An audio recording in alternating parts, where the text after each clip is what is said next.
Audit assertions and substantive procedures. Objective of conducting an audit of financial statements. The objective is to provide assurance about whether the financial statements are free of material misstatements and present fairly in all material respects the financial position of the firm, its results of operations, and cash flow in accordance with the accounting standards generally accepted, which is GAAP. In order to form an opinion, the auditor must accumulate audit evidence. The auditor expresses his opinion on the financial statements based on accumulation and evaluation of sufficient appropriate audit evidence. So the audit evidence must be sufficient and appropriate in order to form the opinion on the financial statements. And this audit evidence supports the various audit assertions, which are transactions related assertions and account balance related assertions in respect of financial statements.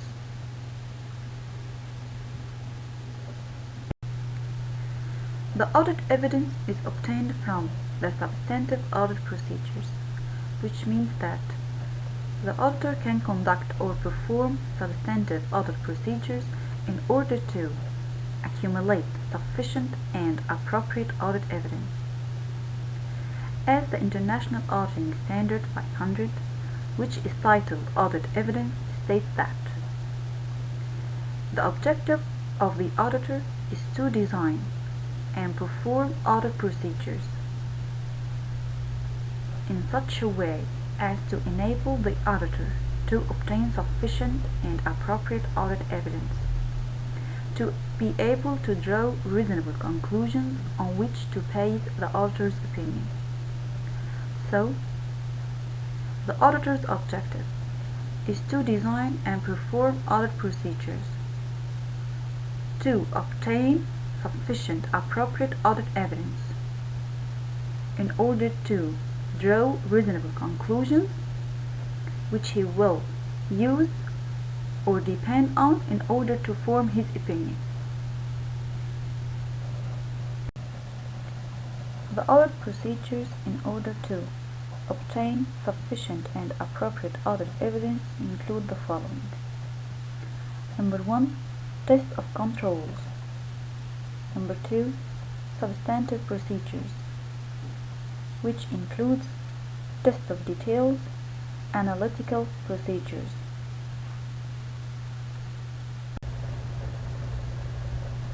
The audit procedures include the following. First, test of control. Tests of control are procedures performed by the auditor to test the operating effectiveness of the client's internal controls in preventing and correcting material misstatements. The second audit procedure is substantive procedures. The substantive procedures are procedures performed by the auditor in order to detect material misstatements at the assertions level. And the substantive procedures include the following. Number 1, test of details of classes of transactions, account balances, and disclosures. Number 2, substantive analytical procedures. So, in the audit substantive procedures, the auditor's substantive procedures should include the following audit procedures, which is related to the financial statement closing process. First, examining material journal entries and other adjustments made during the preparation of the financial statements. Number 2, agreeing the financial statements to the underlying accounting records. The other substantive procedures is a process or test that creates conclusive evidence that support the audit assertions and enable the auditor to form a conclusion and express an opinion on the financial statements. The substantive procedures include the following: documentation, confirmation, physical examination, inquiries, observation, re-performance or recalculation, analytical procedures. The first audit substantive procedures is documentation. Documentation is the auditor examination of the client's documents and records, whether internal or external, in paper form or electronic form. So the documents or records can be in paper form or electronic form to confirm or substantiate the information that is included in the financial statements. The documents examined by the auditor are the records used by the client to provide information for conducting its business in an organized manner. The following are examples of documentary evidence: sales invoices, purchase orders, bank statements, vendors' invoices, materials requisition records, overhead cost allocation sheets, shipping documents, payroll checks, long-term debt agreements.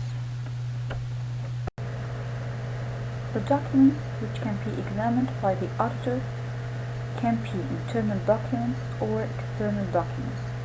The internal documents prepared and used within the client organization and is returned without ever going to an outside party such as a customer or vendor, such as the sales invoices, employees' time records, inventory receiving reports. So all of these documents are internal and related to the client organization. If created and processed under conditions of good internal control, it can be accepted by the auditor as a reliable evidence. So, if these documents are prepared and are processed under conditions of good internal control, they have no misstatements, it can be accepted by the auditor as a reliable evidence on which he will depend on to form his opinion. The external documents. The external documents has been handled by someone outside the client organization, who is a party to the transaction being documented. For example, vendors' invoices, cancelled notes payable, and insurance policies. The external documents are considered more reliable evidence than the internal documents because external parties agree about the information stated on the external document. Also, the documents that can be used by the auditor can be in electronic form or in paper form. It's common in many companies for a considerable portion of clients' documentation to be available only in electronic form. For example, some companies use electronic data interchange (EDI) to transact business electronically and complete purchase, shipping, billing, cash receipts and cash disbursement transactions entirely by the exchange of electronic messages. So, many companies use EDI to complete their transactions. Electronic documents are valid and useful. Now we will differentiate between vouching and tracing. Vouching is the auditor's use of documents to support recorded transactions or financial statement amounts. The vouching starts with a number in journal or financial statements, and then the auditor finds the document that supports that number. So the vouching starts with a number in a journal or in the financial statements, and then the auditor finds the record or the document that supports that number. The vouching provides evidence for the existence assertion. On the opposite, the tracing. Tracing looks at a document and traces the path of that document all the way to the financial statements. Tracing provides evidence for completeness assertion. The second type of substantive procedures is confirmation. Confirmation is the receipt of a written or oral response from an independent third party, verifying the accuracy of information that was requested by the auditor. So the auditor here depends on a written or oral response, but from an independent third party. Confirmations are sought from debtors, creditors, bankers, legal advisors, and all of those are independent from the company or from the organization. They depend highly reliable because confirmations come from sources independent of the client. So these responses are highly reliable by the auditor because they come from sources independent of the client. However, confirmations are relatively costly and may cause some inconveniences to those asked to supply them. There are two types of confirmation identified by the Statement on Auditing Standard 67. The first is the positive confirmation. The positive confirmation asks the recipient to respond in all circumstances. Many request the recipient to provide the confirmation and to indicate whether he or she agree with the information, while in the negative confirmation asks the recipient to respond only when the information is incorrect. The Statement on Auditing Standard requires confirmation of a sample of accounts receivable because the accounts receivable represent a significant balance in the financial statements, and a high degree of subjectivity is associated with its measurement. So, confirmation of accounts receivable is very important. The auditor can verify many information by using the confirmation procedure. For example, cash in bank can be confirmed by the bank. The auditor's responsibility is to confirm the accounts receivable, and he can do so from the customers. So, accounts receivable can be confirmed by the customers, accounts payable by the creditors, notes payable by the lenders, advances from customers by the customers, bonds payable from the bondholder. The third procedure of substantive procedures is the physical examination. It consists of physical examination of the assets. For example, it's the inspection or count by the auditor of a tangible asset, such as inventory, cash, equipment, land. This procedure is most often associated with tangible assets, but it's also applicable to the verification of tangible fixed assets. It provides reliable audit evidence of the asset's existence, which is the existence assertion.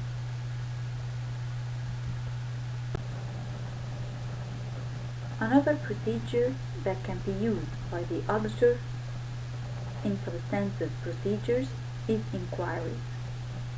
Inquiry is obtaining of a written or oral information from the client in response to questions from the auditor. Corroborating evidence through other procedures is needed to support evidence provided from inquiry. because evidence obtained from the client through inquiry may be biased in the favor of the clients. For example, asking the client how the internal control operates in order to obtain information about the client method of recording and controlling accounting transactions. So in this case, the auditor needs to use other procedures in order to support the evidence provided from this inquiry with the client. So he will use other procedures to support the client's response. Procedure number 5 in the substantive procedures that can be used by the author is observation. Observation here means observing a process or procedure being performed by the others. So the author here will observe if they are following the instructions. For example, the author may observe whether the inventory count team is independently count and record inventory cost. The observation is limited to the point in time at which the observation takes place, and the act of being observed may affect how the process or procedure is performed.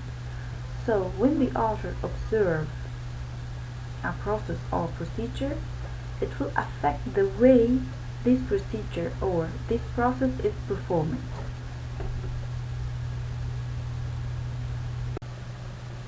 Another procedure that can be used by the author in substantive procedures is reperformance and recalculation. First, the recalculation involves checking the mathematical accuracy of documents or records. It can be performed through use of information technology. So the author here will recalculate and check the mathematical accuracy of documents. For example, checking the calculations of depreciation expense and prepaid expenses, while the reperformance involves the author's independent execution of procedures or controls that were originally performed as part of the entity's procedures or internal controls. For example, trace posting from the sales journal to the general ledger accounts. The last procedure of the substantive procedure is the analytical procedure. Analytical procedures use comparisons and relationships to assess whether account balances or other data appear reasonable. So the analytical procedures depend on comparisons and relationships. It includes investigation of significant fluctuations found and the relationships that are inconsistent. So any significant fluctuation, or if the relationships are inconsistent, the author will investigate using comparisons and relationships. For example, comparing the gross margin % in the current year with the preceding year.